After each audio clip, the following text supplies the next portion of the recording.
All right. Well, I'm sure others will continue to come through, but in the interest of those that did join on time, let's go ahead and actually get started. So first, as you can see, there are four of us on here. My name is Ryan Moore. I'm the Chief Operating Officer at FPN, and I'll be moderating today's discussion with our panel experts. We have one of our own on as an expert, which is Robin Wells. She's the Vice President of Product at FPN. So she'll be kind of representing FPN in the conversation. And then we're very pleased to have two experts from Experian, subject matter experts from Experian join us. We have Kate Penko. Kate is the Pre-qualification Product Manager at Experian. And then we're also joined by Kevin Clements. Kevin oversees Experian's mortgage product alignment and development pertaining to the solution sets delivered in the mortgage originations vertical. So that's all going to become very apropos when we get to his portion, and we get to pick his brain on his experience. So again, for those that continue to join, you'll be on mute throughout the session, but feel free to ask any questions as we go forward. And I am just going to do one quick check.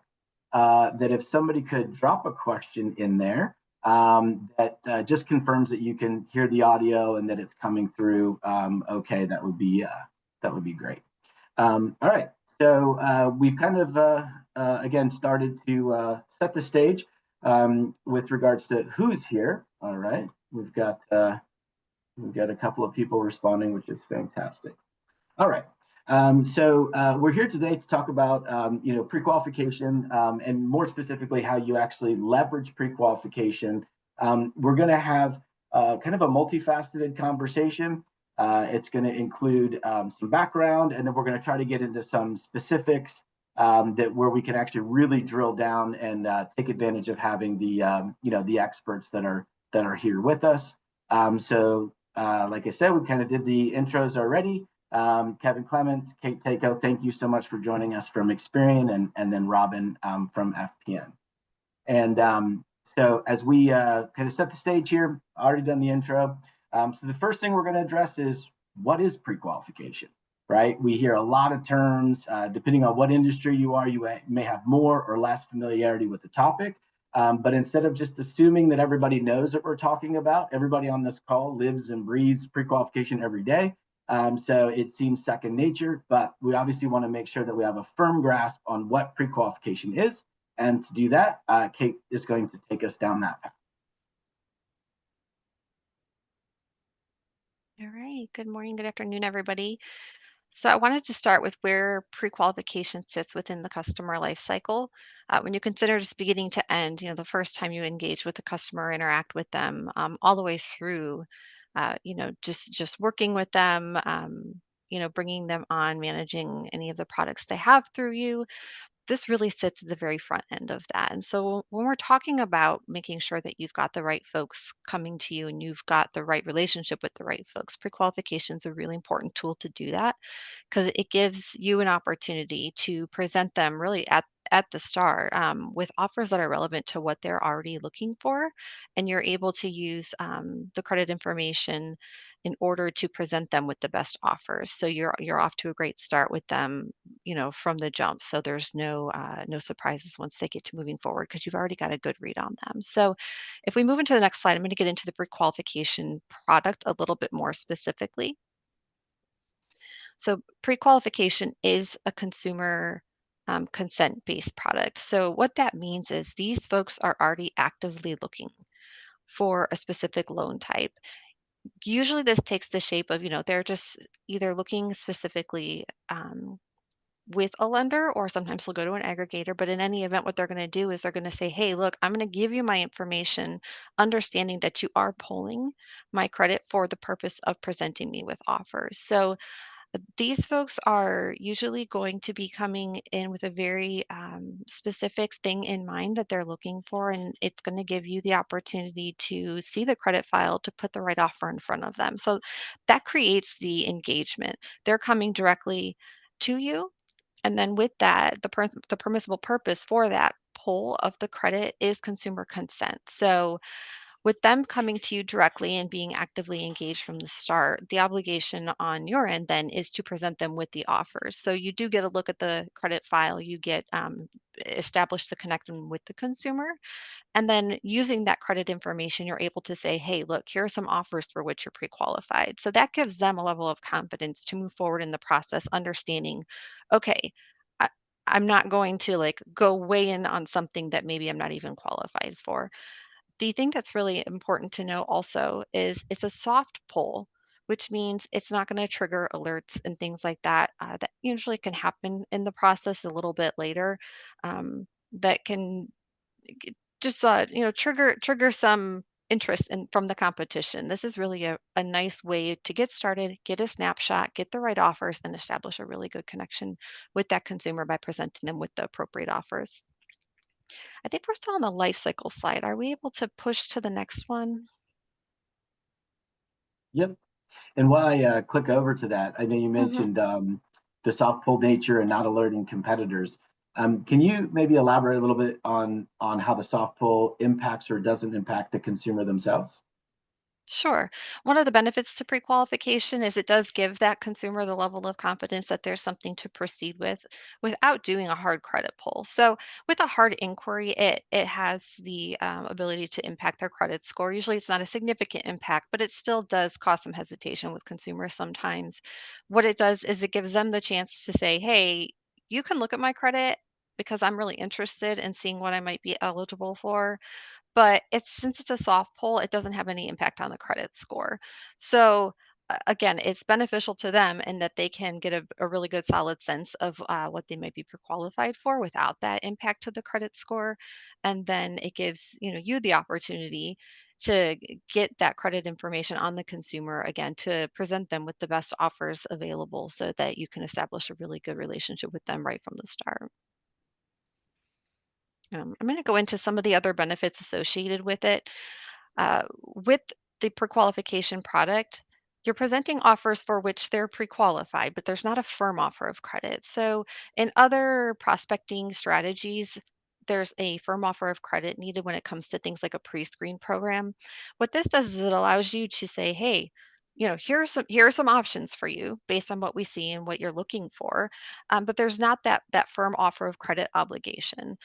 If they accept the offer, what you would then do is move forward with an application, and that would take them through the process. And then it gives you another opportunity to gather more information, do another credit pull, and really establish the parameters of what that's going to look like moving forward. So pre-qualification isn't intended to be sort of the poll that tells you everything and you move forward with. It's a way to get the right offer in front of the right customer at the right time so that all of those subsequent steps are really already lined up and there's really no big surprises. Additionally, with pre-qualification, they like we talked about the no impact to the credit score, so that's the soft. Opt-out does not apply. So for firm offer of credit for pre-screen, there is an opt-out list, and if the consumers decided to put their name on that opt-out list, they won't even be involved or included in a pre-screen program.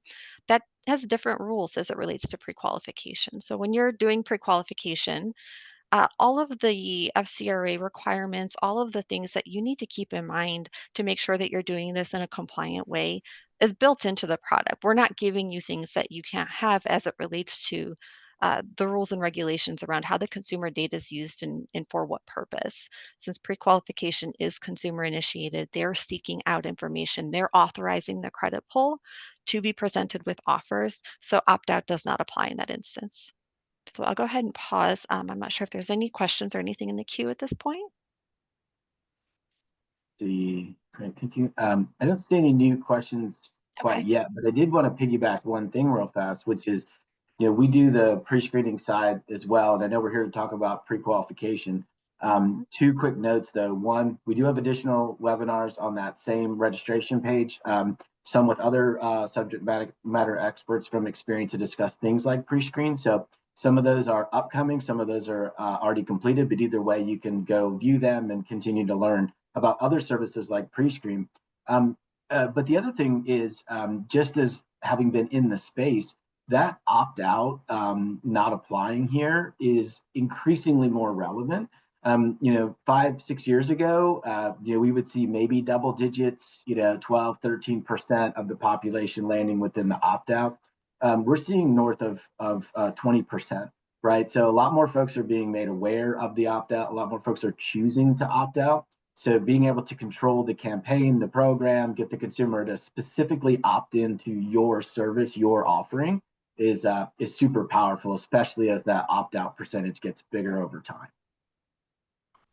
Thanks for mentioning that, Ryan, because the other pre-screen is a really valuable prospecting tool too. So I think it is important, and that's why we wanted to really kick off with what is pre-qualification, because both offerings have their place depending on what you're looking to do. I think the key difference is if you're considering pre-screen and pre-qualification is, pre-screen, the permissible purpose is different. So firm offer of credit. So usually consumers aren't even aware that you're pulling credit information to present them with an offer because it's not initiated by the consumer and it's pulled under a different permissible purpose under FCRA. With pre-qualification, since it's consumer initiated, they are actively seeking the offers and they're actively shopping. So again, different use cases, a little bit of a difference on why you want to use this one or that one. So definitely work with your FPN team to determine what's going to be the best path for what you're looking to do. Both very valuable tools, but we are focused on pre-qualification today, so please check out the other information Ryan suggested if you're interested in pre-screen. And last question for you, Mhm. Kate, are there any industry limitations? Is Prequal, does it operate in mortgage? Does it operate in credit card space? I would say most of your, I'll call it traditional lending. So, your personal loans, your cards, your HELOCs, your mortgages, really any lending or financing opportunity. The reason I say financing opportunity is, we do see it come up in spaces for leases and things like that too that aren't true credit, but do consider it financing. So I would say it has a pretty broad application across multiple types of financing and lending. Great. Well, thank you so much. I appreciate that. Um, so we're going to stop the shared screen portion, and you can see our beautiful faces better on the screen here. So first, Kate, thanks so much for the background on pre-qualification and for getting us, up to speed on what pre-qualification actually is. And now, Kevin, as we switch into your portion of the discussion, you're on the hot seat here. I got some pretty difficult questions loaded up for you. What I'd like to see us do is move from the theoretical, what is prequal, into a little bit more of the what does prequal actually solve. So, what are the market, conditions or restrictions or issues that pre-qualification seeks to solve? Before I ask you the first question, though, I want to let folks know, remind them about the Q&A. Again, we'd love to tailor this conversation to those on the call. So if you have a specific concern and you're curious as to how maybe pre-qualification can work within that obstacle or work to help overcome that obstacle, please drop it in the Q&A and we'll try to get to it towards the end of the session, if not during.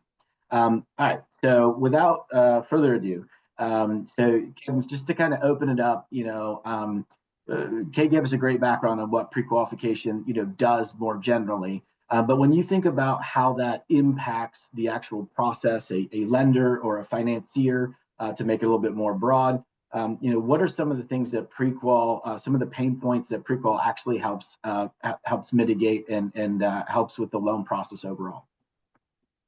First off, good afternoon, everybody, or good morning. For some of us, I think we're still in the morning hours. But Ryan, that's a great way to start this transition. Kate, I think, did a great job explaining what the solution is from the nuts and bolts of it. But now let's take it a little broader. And as everybody on this call, relative to mortgage, and I think also other markets as well, as Kate indicated, the single biggest issue in mortgage is pull-through rates. How are we getting that consumer from getting them interested to getting them to the closing table, right? In my role at Experian, I monitor that very closely, and that number is not a huge number right now. So the throwaway expense associated with that is top of mind for everybody in the industry, and it's something we're working very hard in conjunction with the end user community as well as the platform and technology solution providers, and hence our relationship with FPN, to try to address that exact point. Pre-qual, as Kate described, is a great approach once you've got somebody to your literal or virtual door, right? There are other ways, but what that really tees up is that they're looking for a credit product. But pre-qual is not a pull it, push the button and forget it, right? It's there needs to be rigor around managing data and information and data exhaust. And a lot of those solutions Robin's going to get into and talk about in a little bit that FPN can help bring to this audience. But managing that data in and of itself so that you can go back to your advertising campaign and your approaches to getting interest in the consumer marketplace. There has to be a purposeful management is the phrase I like to use there, Ryan, a purposeful management of the data, so that you're getting the right people to the door for the products that you have on your shelf to offer them. Because if you're attracting the wrong people that aren't interested in what you have on your shelf, then we're back to that pull-through rate and the decline and the throwaway expense. So it does go a bit hand in hand between the two, and then leveraging pre-qual and the power of what it brings for that, in the case of a broker, that they can have consent from the consumer to look at information about them and then look at their inventory of products and say, you know, Mr. Clements, I think this is a product that I hear you saying you're interested in. Does that interest you? Then you're off to the races. Yeah, that absolutely makes sense. And that brings up maybe a question. And Kate, feel free to chime in, or Kevin, I'm sure you got this as well. Is the report that they receive any different than what they would get later in the stage, as far as maybe the data that's on the credit report? No, the data is the same. The data is the same. The biggest difference is the permissible purpose. Obviously, it's under written instruction, which is controlled by the FCRA. And now in the marketplace, pre-qual a decade ago, not even that long, maybe 5 years ago, was the only soft posted approach. And that's an operational handling issue by all the NCRAs. That, just so the audience knows, that is not an FCRA. You can read every top to bottom in the FCRA and you won't find the term soft posted or hard posted. Right. It's an operational handling by the NCRAs. But what that handling does is then it's who can also see that and what it can be used for.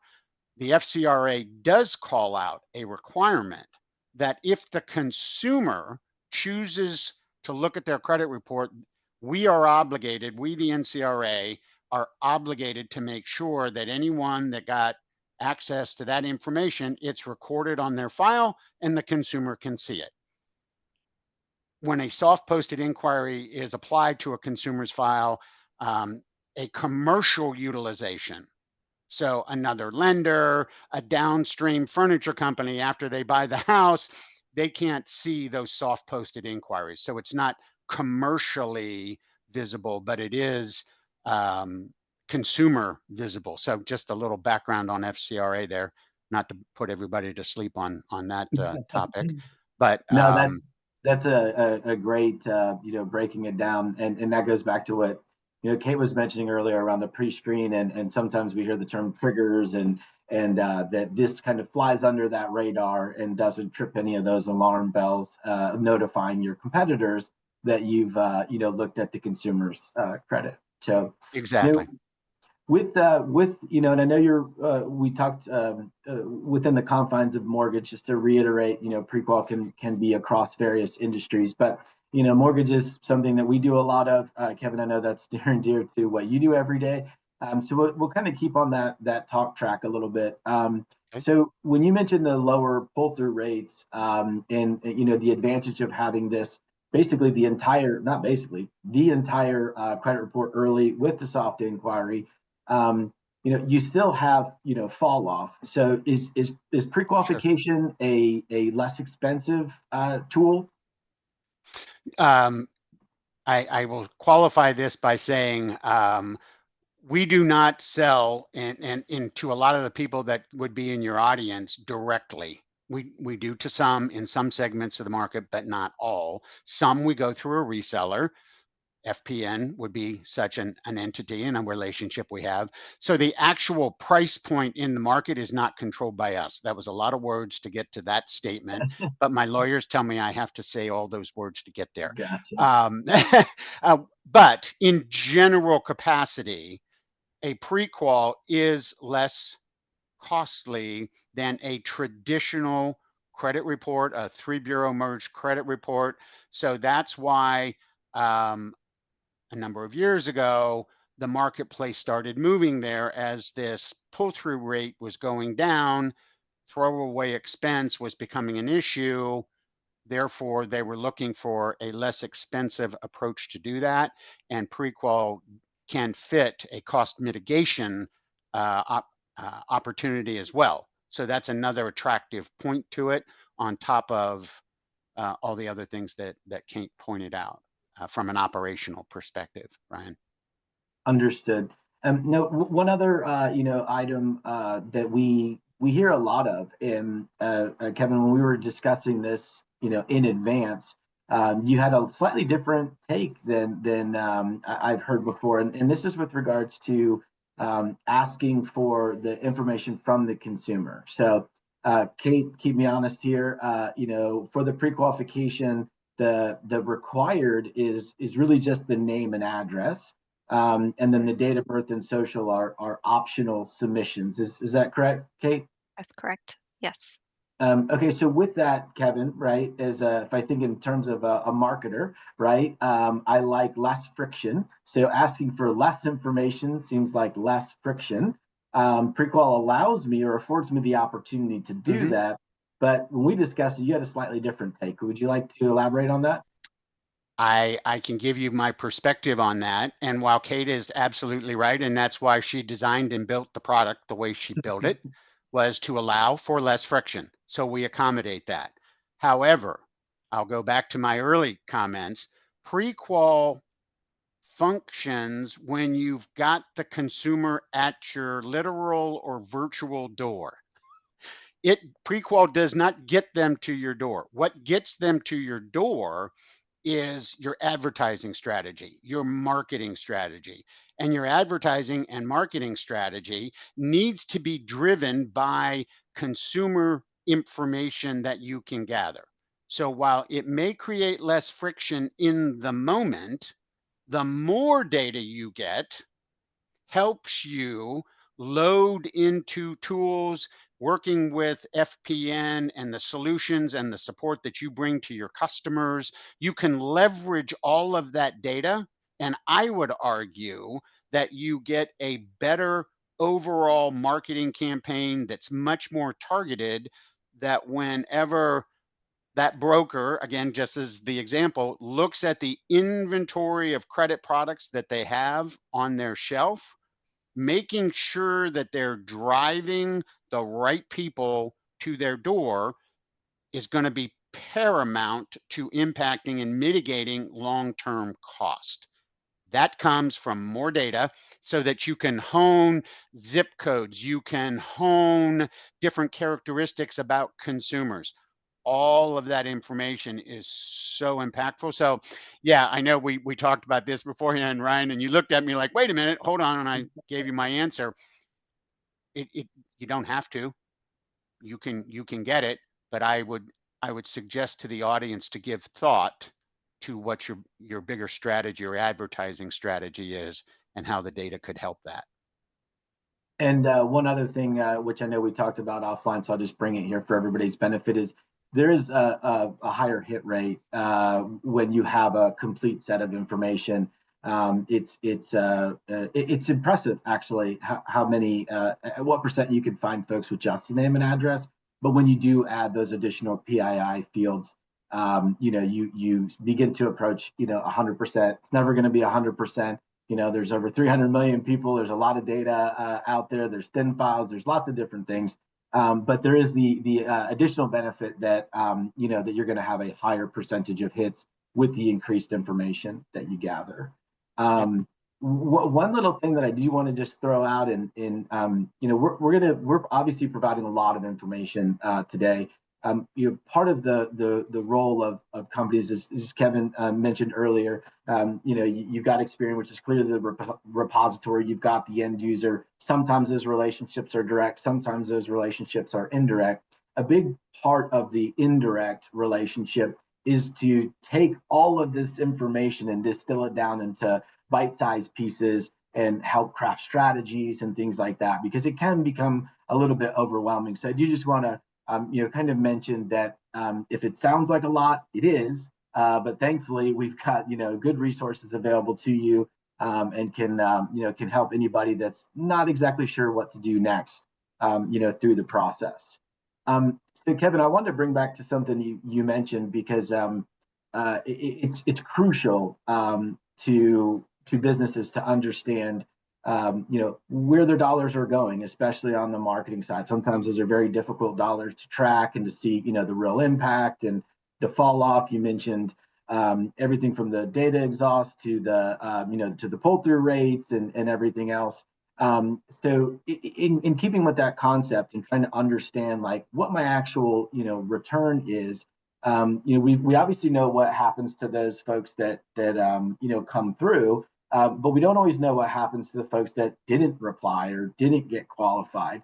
And so there are some really unique products. We're not here to talk about those, but I've got around lost lead, different things that we can put together to help the clients understand how to tabulate that return, stay focused on it. And I think you hit the nail on the head where it has to be a cycle, right? You do a campaign, maybe you have an A/B testing, A performs better than B.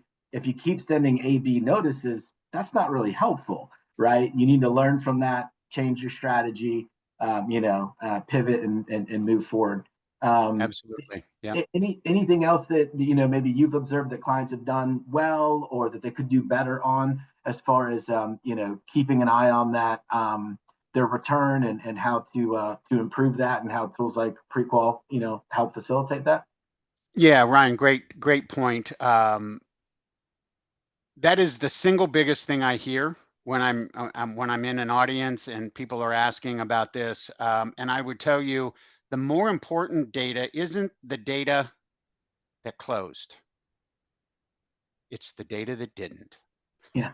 And I see you got a big smile. It's the data that didn't, because that's someone that you spent money on getting them to your front door, only not to have, in a lot of cases, as though the figurative shelf here, there's no product on the shelf for me to offer them. So I have now utilized resources, and we're talking about cost mitigation as being the biggest issue in the marketplace right now. If I don't learn from that, a bit of shame on me, right? Because that's the powerful data. Okay, now I know that ad campaign that consumer was interested by, that drew the traffic in that zip code, well, maybe I need to shift over a neighborhood or so. Maybe, broaden my scope for my products that I'm offering. So I would say that the biggest thing is the ones that didn't. And quite frankly, I've seen the tools that FPN has. I've seen the staff that you have. I've heard them and their understanding of the market. And you guys can really help this audience with those kinds of things to take better advantage of the pre-qual when you do get them to your doorstep. Because as Kate said, then pre-qual just sings, because you can see what's coming. You can identify any areas you got to probe on a little bit more, but you get transitioned into an extension of credit and an application and the processing and all the other things, but you get them to the closing table. That information is very important too, but it's reaffirming what you're doing, what you supposed and you knew. What didn't go anywhere is what's going to help you find the gold tomorrow. Absolutely. And I know I sound like a broken record at this point, but check out the webinar series. We've got some other topics that have been kind of somewhat brought up here with regards to just different ways to use data creatively. So some of those are coming soon items that I would absolutely encourage you join and check out what we can do for our clients in those environments. Excuse me. So we've covered a lot of ground here, right? We've gotten through the basics of prequal. Kevin, we've got a little bit more specific about how prequal actually, impacts the industry. We've learned a lot about maybe when to use it. It definitely is an earlier stage, right, product. It's more aligned with the sales and marketing strategy, getting a lot of information in with the relatively limited inputs, as limited as name and address, but we do like to gather the additional information as we discussed here. And by the way, we've had a few questions come through, but Kevin, you were basically, it's like they were teed up for you. You were hitting them as they were coming in. So no need to pause. Yeah, no need to pause for those. We've actually covered them. I am going to try to type answer replies in here, but I don't want to detract from the conversation. So those might come at the end, or we might have to follow up with an email afterwards. So let's see. So now I'm going to pivot the conversation away from the theoretical even more and go into a little bit more of the practical side of it. And so I'm going to put the presentation back up, and we're going to pass it over to Robin to help us understand. So now we know what this tool is capable of, right? We know the portion of the market that it satisfies. So how does it actually work? Right. Thanks, Ryan. And thank you also to Kevin and Kate. Great information. I actually learned a lot myself, so I appreciate that. So we're going to start with the basics of processing a pre-qualification lead. As discussed by the previous presenters, there's several ways to intake leads. Common examples include, in-person connections, referrals and web leads. For mortgage brokers, maybe you're aligned with a realtor that provides consumers looking for a mortgage. Possibly roofing companies can be a lead source for construction loans. You may, you may simply market your products through your website, social media, and email campaigns. Some more in-depth sources include pay per click and invitation to apply. We don't have time to really dig into all of these in depth, but we do have some future webinars, again, that Ryan has plugged a few times that will go into these more in depth. So we'd love to hear that. But we also are always willing to have one-on-one sessions if you're trying to adjust, kind of how you want to have your lead intake. We would be happy to have a one-on-one session. Just please reach out to us after the webinar. So, once you have your lead, you're going to request a pre-qualification report. And you really only need, as I think Kate said, minimal information, first name, last name, address, to complete a soft pull. Your hit rate will be higher by including a social security number and date of birth, but obviously that is not required. Any good pre-qual product should give you the ability to run in-person leads as well as online, which would be initiated by the consumer. And we're going to go into that a little bit more in a minute. In addition, if your system is not simple and automated, that can certainly impact your process. You want this to be a very early, quick, and easy way to get these leads into your workflow. So once you've run the report, you're then going to review and see if the applicant pre-qualified for any of your product offerings. This can be a simple manual review based on the criteria that you have defined. But if you're using a more advanced pre-qual solution, you can have the report reviewed electronically and automatically determine if there is an offer match. If the applicant is pre-qualified, you will present those offers and then proceed with whatever your loan approval process would be. If the applicant does not match an offer available, you have several options. A common option is to determine why they did not qualify. Maybe they aren't aware of the impact of revolving debt on their credit file, or they could need to pay down they could need to pay down some of that to qualify in the near future. Regardless if they qualify or not, and this kind of goes back to what Kevin was saying, you've secured this relationship, and you now have an interested party that you can nurture and lead into becoming a future customer. So to summarize, there's benefits to the pre-qualification process. This is the lightweight, low friction tool. You have the ability to quickly and simply review a lead's full credit report at a minimal cost, without any risk to the consumer. So again, I think sometimes there is some confusion, but you do receive a full credit report file. It all depends on, what makes the pre-qualification different, which is what Kate went into, is how you use that after the fact, right? So, you're only using that in order to produce a product offering to those applicants. It also benefits them, as we said, because there's no inquiry on their credit report, which will avoid any credit triggers. And another plus is that you get their consent through this process, either verbally or through electronic disclosures. And that's helpful to go ahead and start the process early with their consent. Ryan, are you, I don't know if you were talking. Hey, Robin, that is myself. Yeah.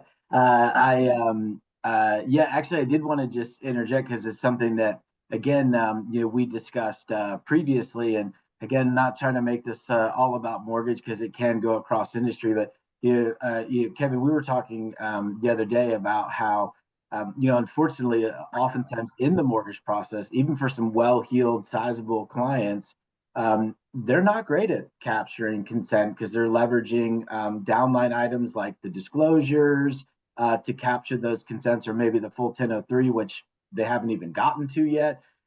So, maybe you could expand a little bit on the benefit of capturing this information early in the process. Ryan, we both jumped off of mute at the same time on Robin's prompting. Yeah, you have to get, as Kate indicated, as under the FCRA obligations, you've got to get written instruction, written consent, and the trick here under pre-qual and the FCRA, you have to get it from every applicant, every consumer that you're pulling credit for. You've got to get it from them individually. That is unfortunately one of the kind of downsides to pre-qual, is you've got to get everybody to authorize their own access of information, unlike extension of credit, where a spouse or a significant other can authorize access on the other party's behalf. But in this case, they all have to, and you have to get it at the time. You can't wait and say, oh, I'll get that later, to your point on the 1003. Nope, you got to get that up front, because if you never get to, unfortunately, the 1003, now you find yourself in an FCRA violation situation that nobody wants to be there. Yep. And also, just to elaborate on one additional topic, easy, right? Something that we want to try to do with marketing. Less friction is something we want to do, but never at the cost of, not being compliant, right? And as Kevin mentioned, a few times, the in-person or the virtual, right? The door, whether physical or virtual, so much is moving into the online space.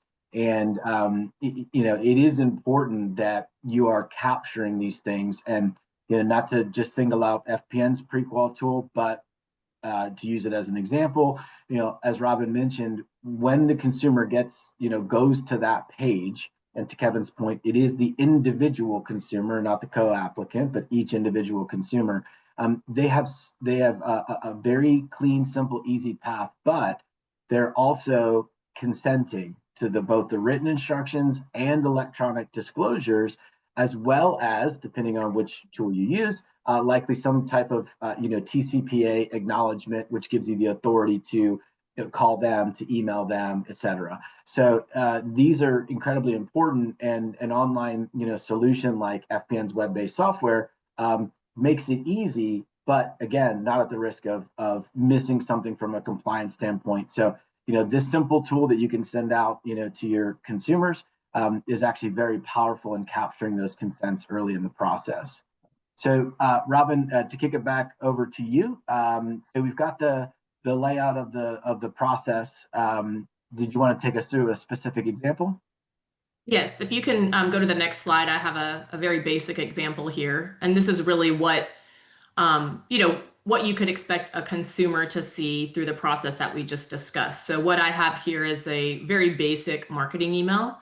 And within that email is an option to get pre-qualified instantaneously. But this is just one example. You could send a link in a text, you could post on social media or have it available on your website. In other words, like your pre-qualification, you can use this link in any way to get a user pre-qualified. We have people who embed this in many areas of their marketing campaigns. So once the link is clicked, there's a very simple form that the applicant can complete to see if they have any matched offers. Obviously, again, I'm giving you examples based off our system. Other systems, may have a different process, but this is how it works for us. And this is a very, like I said, this is a simple, basic form. You can do something more customized. You can collect income. You could require social and date of birth or not. Always make sure that you're working with someone that will allow you to customize this process to benefit your business and for what you need to know. But the example here is just very basic.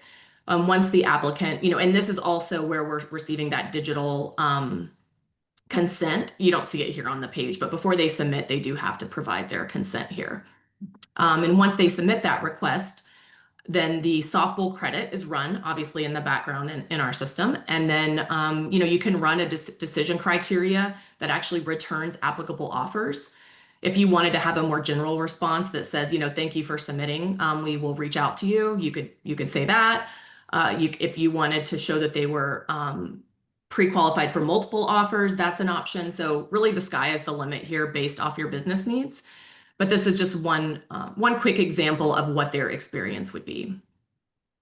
Yeah, and so if I'm hearing that correctly, when you when somebody sets up a pre-qualification style account with FPN, they get their own custom forms with the URL that takes them to a page dedicated to them. Is that correct? That's correct. Yes, this page it would be their own custom link that takes them to an application that it's pretty form based, so it's not completely customizable. Like that consent has to be in there and things of that nature. But yes, we can allow some customizations for your business. And again, that's where the flexibility has to still remain compliant. So we allow certain changes, but other changes we don't allow. Because again, the goal is for us to help put the guardrails out there so that everybody can operate in an efficient but also compliant manner. All right, so Robin, what does it look like? This is kind of like the consumer experience, right? They get a very simple email. Maybe they go click the link. They put some minimal information in. They get served up with a couple of offers, maybe followed up with by the loan officer. But what does the loan officer see? Yes, if you want to, yep, there you go. Go to the next slide. Here at FPN, like we've talked about, we offer a robust but very flexible pre-qual application. I know the view here is small and it's not interactive. Weren't going to have time today for a system demo or anything, but again, happy to give you a full demonstration at your request. The main purpose of today's call was really general industry overview of the process, but we also want you to be aware of what we feel is a very robust tool and know what those capabilities are. So we have a web-based version that can be white labeled, as well as pretty much an out-of-the-box API integration, which is pretty simple to integrate with. However, depending on what application you're using, there could be roadmaps and timelines that might impact immediate integration. We provide, like I showed you before, part of this application will give you that individual application link. And you can create, again, as many links as you would like. So if you had, brokers within your company that wanted their own link attached to their email signature, or maybe they had their own, like web page, you would have that ability to have as many links as you would like within your company. And so using the data on the report when the report is run, FPN has over 100 predefined calculations. And this is something where I think we really stand out in the industry. And to be honest, we add more calculations pretty much daily or weekly whenever we have a need for something. We have very quick turnaround time on adding a new calculation. But for instance, if you were interested in the applicant's, say, DTI, maybe a number of credit inquiries that they've had, you wanted a sum of their revolving debt. All of these are calculations that are available to you that you can use in that decisioning criteria for the offers. So it really allows you to create very specific offers, based off the data in that report. It speeds up the pre-qualification process and eliminates the errors on manual reviews. So obviously some credit reports can be pretty extensive and have a lot of trade lines, a lot of information. And this really, I mean, if you build out your criteria correctly, it can just give you the answer right away. Like, here's the best product for this applicant. And so that's what's really great about it. A good example to kind of cover in this scenario is always credit cards. We're all very familiar with them. We all use them. You say you may offer a platinum, a gold, a silver, and a basic card. And, you can build the criteria that would pre-qualify an applicant within our system. You would probably use the credit score, you would use, any delinquencies, other things like that, whatever their current revolving balances are. And then you can actually kick back the result to them that's saying, oh, you were approved for our gold or our platinum. So, this is a really great tool. And I think the exciting part is the amount of data that we are able to extract from the report and perform these calculations is very impressive. So really a few final thoughts. We do offer all three bureaus. However, as you can tell with our partners on the line, we do have a really great relationship with Experian and do typically encourage their product if you're going with a one bureau solution. We think that's the best, that's been the best fit for, most of the folks that we do business with. We do also offer all FICO and Vantage scores. And this gives us a lot of flexibility in customizing a process that works for most industries and most business models. So obviously depends on your needs and what type of applicant and consumer you're looking for, but we really have all of those tools available within the FPN pre-qual system. So I don't know, Ryan, did I miss anything? Is there anything that you think I should have covered on our tool that I didn't get to? No, I think, I think that's fantastic. I'm going to actually take a page or a quick detour because I got a good suggestion at the beginning. Skip a slide and then I'll come back. Just to maybe summarize, and then we'll hit some questions before we officially wrap. When we think about the consumer, loan life cycle, regardless of what industry we're talking about, obviously a credit card or personal loan is going to have a bit of a shorter cycle. Mortgage is going to have a bit of a longer cycle, but there's a pretty consistent pattern that we see throughout, right? We've got to find the opportunities. We got to drive those opportunities in. We got to move them through the process. We want to know what happens before, during, and after closing. So there's a lot of different things. And as we've discussed, obviously this discussion was about the top box there, rectangle, about pre-qual solutions. But FPN as a reseller in this space, we do take that broad lifecycle approach. We take a very consultative approach with our clients and show how not just pre-qual can benefit your business, but how pre-qual tailored with an invitation to apply, with maybe some, pre-screening, and then some other intelligent tools, maybe lost lead analysis, so we know what happened to the ones you didn't close. So we can really go across the entire life cycle. But since we're here to talk about pre-qual, in my opinion, at the end of the day, pre-qual has got two basic functions, right? It's to increase the size of the funnel, and it's to move people more quickly through it. And we get to increase the size of the funnel through simple online interactions, where a simple link to a form can be added to an email campaign, as Robin mentioned, can be added to a website. If you've got a tech team and you actually have your own software, it can be integrated. There's APIs that are available. But at the end of the day, You know, if somebody's shopping at 2 o'clock in the morning in their pajamas, you might not be at work, but your website is still available, right? So if we can get these tools out there, right, you spend a lot of time, energy, and money driving people, whether it's through pay-per-click, social media, your website. Once you get them in the door, what are you going to do with them?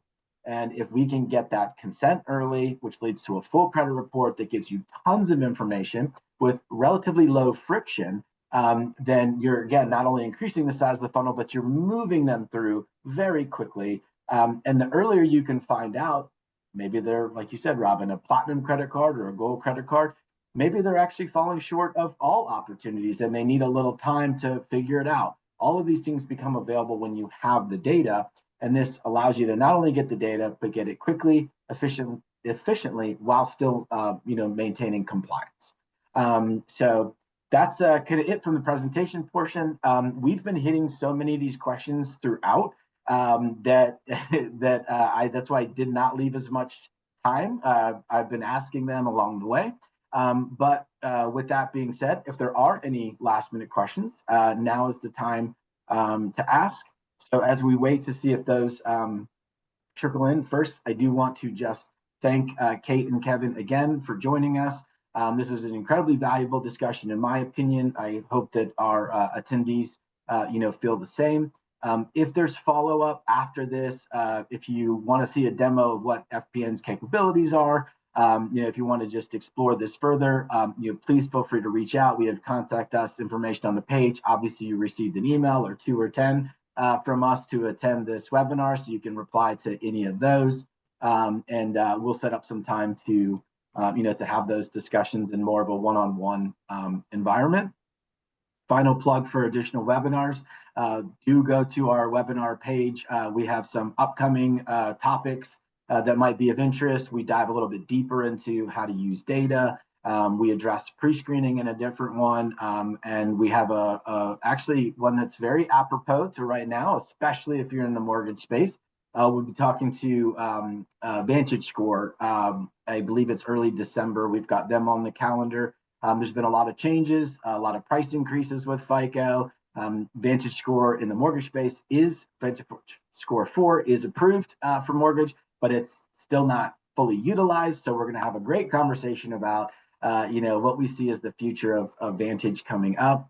I don't see any questions, additional questions coming through. Anything, Kate, Kevin, that you feel like you wanted to maybe clarify or just get out there yourselves? No, I'm good. Thanks, Ryan. We hit it thanks all. for having us. Well, fantastic. A recording will be made available after the fact. If you register, you'll get an email with the recording. If not, it'll be posted again on that webinar page, and some future communications will be utilizing the recording on a go forward. And once again, Kate, Kevin, thank you so much for joining us today. Thank you for all the information that you provided. Very valuable conversation, and we greatly appreciate you guys taking the time to join us today. Of course, thank you. Thank you. Great, thank you. Bye now.